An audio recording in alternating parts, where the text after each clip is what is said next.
Welcome to the online course Essentials of Youth Policy, organised by the partnership between the European Commission and the Council of Europe in the field of youth. Hello, my name is Ms Floor van Houdt. I work for the European Commission. I'm the head of unit for the unit in charge of youth policy, programs, volunteering and traineeships. But today we will discuss mostly what Europe does for young people. Thank you, Floor. What are the main priorities for the EU when it comes to youth nowadays? Since this year, we have a new 9-year EU youth strategy that has been endorsed by the Council of Ministers from all the EU member states. And this strategy is all about engage, connect and empower. So we want to engage with young people, mainly through reinforcing our methods, tools and financial support for dialogue and participation. We also want to connect young people, first of all with each other, but also with the EU project. And for that, of course, we have very important tools and programs in place. Think about Erasmus+, not only the youth exchanges, but Erasmus+ has many more opportunities for young people to meet each other, to discover Europe, and to also see what the European project is about. And then finally, last but not least, we also want to empower young people to participate. Whereas participation comes natural to some young people, but the large majority would need to have some support. And this is all done by youth work.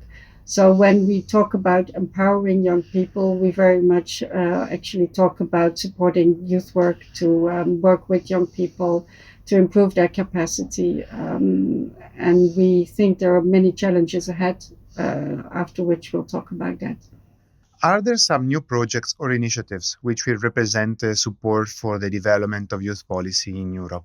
Yes, of course. I said we just have a new strategy, so we're also very keen to proceed with its implementation together with the member states. And the first priority we have is to improve the dialogue with young people.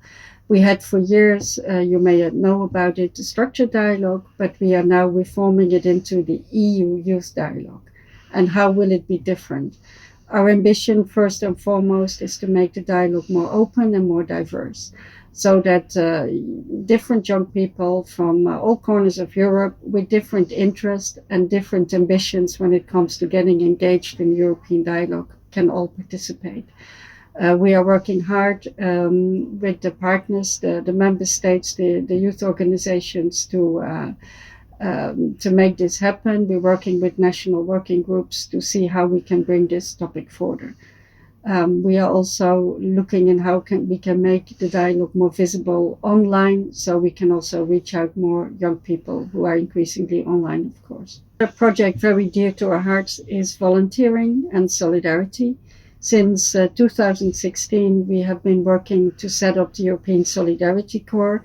This is a new project of the Commission that allows young people to go abroad, to engage in volunteering or in traineeships or jobs, to work on projects, needs of different communities all across Europe. Young people can also set up their own projects, make change at home for the better. And we want to be sure again that everybody can participate. This program should be for everyone. So we're also looking into, are there any obstacles? What are these obstacles? What is holding people back? What is holding organizations back in order to bring this project to the next level? For that purpose, we also work on with experts to identify exactly what are the obstacles, and we also have the ambition in future to be able to recommend member states how they can address those obstacles, so we can really ensure a full participation for everyone. We are also working on another exciting project for the second year now called Discover EU. And the title says what it does. It allows young people to discover Europe. Now, for who is this? This is for 18-year-olds who have just turned 18 to travel for the first time without their parents abroad. It allows them to discover Europe, its buildings, its heritage, but also its people. And since we give every round about 20,000 people, it also allows these young people to travel together, to meet other 18-year-olds and to learn about each other's cultures, each other's food and habits, and to actually see for yourself what it means to be European.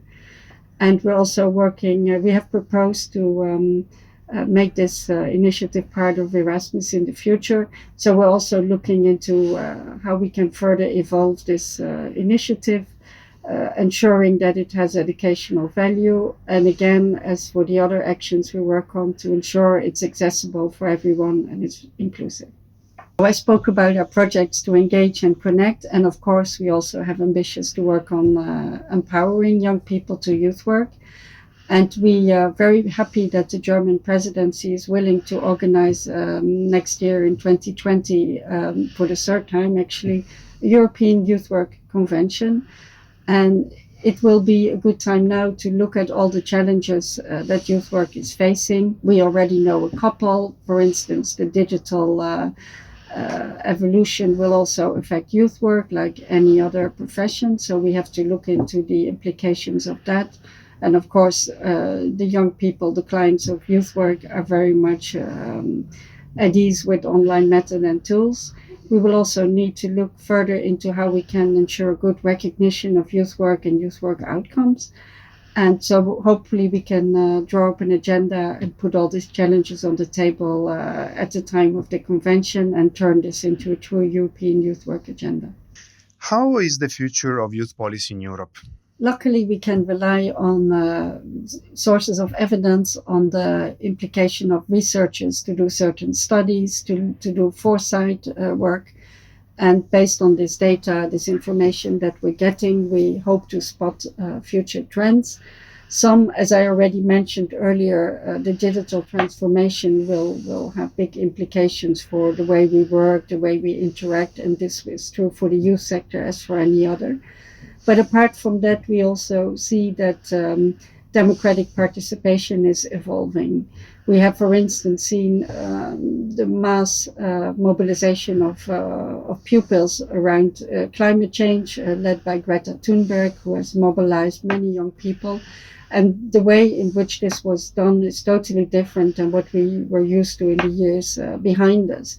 So we also have to see how to capture this new energy of young people to engage, but maybe not necessarily in traditional ways as they were used to by joining political parties or classic youth organizations, although we know that, of course, these stay very important and to be able to take forward certain topics. But what we can see is that the interest and the needs and the habits of young people are changing. And we have to see what it means to our field and our activities as well. Do you have a message for those who wish to engage with young people in Europe? Engage. It's very important, and we're very keen to hear from everyone, because hearing the full story with all the diversity, we can really paint a picture of what needs to happen. And there are many opportunities to engage. First and foremost, together with the Council of Europe through our partnership, there are many activities being organized, research conferences, training courses like the MOOC, but also there's other things. So this is really great opportunities for you. You can also engage in the opportunities that we have on offer through Erasmus Plus, of course. There are ways of engaging in youth worker mobility, capacity building, in training and cooperation. So discover what the National Agency for Youth in your country has on offer for you. We also, at European level, are running a stakeholder platform. This is a page where you can sign up and regularly discover the news on what is happening in Europe. And furthermore, we engage in peer learning and expert groups. Sometimes these are led by the member states, sometimes by the national agencies. But if you sign up to the stakeholder platform, you can discover more about what is happening on that front too. To conclude, I wish you all the best with this MOOC. Let me just stress that we're very happy about your interest in European youth policy. And of course, everyone can improve, and so can I, and so can the Commission. So I know that you have the option to give feedback on this course and on this particular video. So you are, of course, very welcome to also share your thoughts with us on that. Good luck. We hope this video contributed to your learning about youth policy.